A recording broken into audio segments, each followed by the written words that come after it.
राधे राधे से प्रभु भक्तों को मित्रों, आप सभी का स्वागत है हमारे इस चैनल की और एक नई कथा की इस वीडियो में। इस वीडियो के दौरान हम जानने वाले हैं आने वाले आषाढ़ महीने की सबसे पहली एकादशी योगिनी एकादशी की व्रत कथा के बारे में। योगिनी एकादशी की जो नियम एवं विधि है और इस एकादशी को करने से क्या फल प्राप्त होता है, इसके बारे में आज के इस वीडियो के दौरान हम जानेंगे। आइए एक बार प्रभु श्री राम जी के नाम के साथ इस योगिनी एकादशी व्रत कथा में डुबकी लगाते हैं। आषाढ़ महीने की कृष्ण पक्ष में पड़ने वाली एकादशी को योगिनी एकादशी कहा जाता है।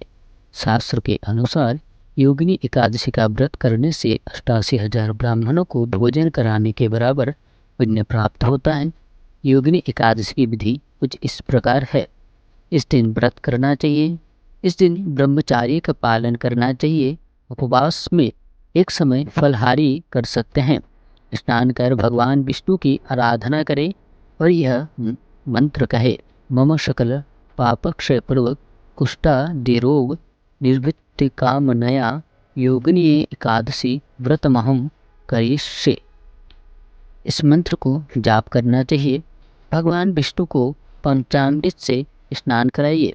स्नान के बाद उनके चरणामृत को अपने और परिवार के सभी सदस्यों पर छिड़के। संभव हो तो विष्णु सहस्त्र नाम का भी जाप एवं उनकी कथा सुनिए। अब जानेंगे इस योगिनी एकादशी की कथा। धर्मशास्त्र के अनुसार यह कथा भगवान श्री कृष्ण ने युधिष्ठिर को सुनाई थी। स्वर्ग की कालपुरी नामक नगरी में कुबेर नाम का राजा था। वो बहुत बड़ा शिव भक्त था। हेम नाम का मालिक भोजन के लिए उसके यहाँ फूल लाता था। हेम की विलासी नाम की सुंदर स्त्री थी। एक दिन वह मानसरोवर से पुष्प तो ले आया, लेकिन कामशक्त होने के कारण वह अपनी स्त्री से छाय विनोद तथा रमन करने लगा। पूजा में विलंब देख राजा कुबेर ने सेवक को माली के न आने का कारण जानने के लिए भेजा। तब सेवक ने पूरी बात आकर राजा को सच बता दी। यह सुनकर कुबेर बहुत क्रोधित हुआ और उसने माली को श्राप दे दिया कि ट्रांस स्त्री का वियोग सहेगा और मृत्यु लोक में जाकर कोई बनेगा। कुबेर के श्राप से हेम माली का स्वर्ग से पतन हो गया और वह उसी सन पृथ्वी पर गिर गया। धोताल पर आते ही उसके शरीर में कोर हो गया। उसकी स्त्री भी उसी समय गायब हो गई। मृत्यु लोक में बहुत समय तक हेममाली दुख भोगता रहा, लेकिन उसको पिछले जन्म की स्मृति का ज्ञान रहा। एक दिन वह मार्कंड ऋषि के आश्रम में पहुंच गया। उसे देखकर मार्कंड ऋषि बोले, तुमने ऐसा कौन सा पाप किया जिससे के प्रभाव से तुम्हारी यह हालत हो गई। हेममाली ने ऋषि मार्कंड जी को संपूर्ण बात विस्तार से बता दी है।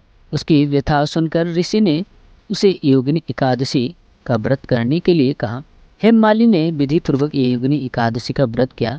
इस व्रत के प्रभाव से वह अपने पुराने स्वरूप में आकर अपनी स्त्री के साथ सुखपूर्वक रहने लगे। ये थी कुछ योगिनी एकादशी की व्रत की कथा और विधि। इसमें यह भी कहा गया है कि इस योगिनी एकादशी व्रत करने से हमारे 88,000 ब्राह्मणों को भोजन कराने के बराबर पुण्य की प्राप्ति होती है। एक दो नहीं बल्कि 88,000 ब्राह्मणों को भोजन कराने के बराबर पुण्य की प्राप्ति होती है। और इस दिन आप सभी को यह मंत्र का नित्य ही जाप करना चाहिए।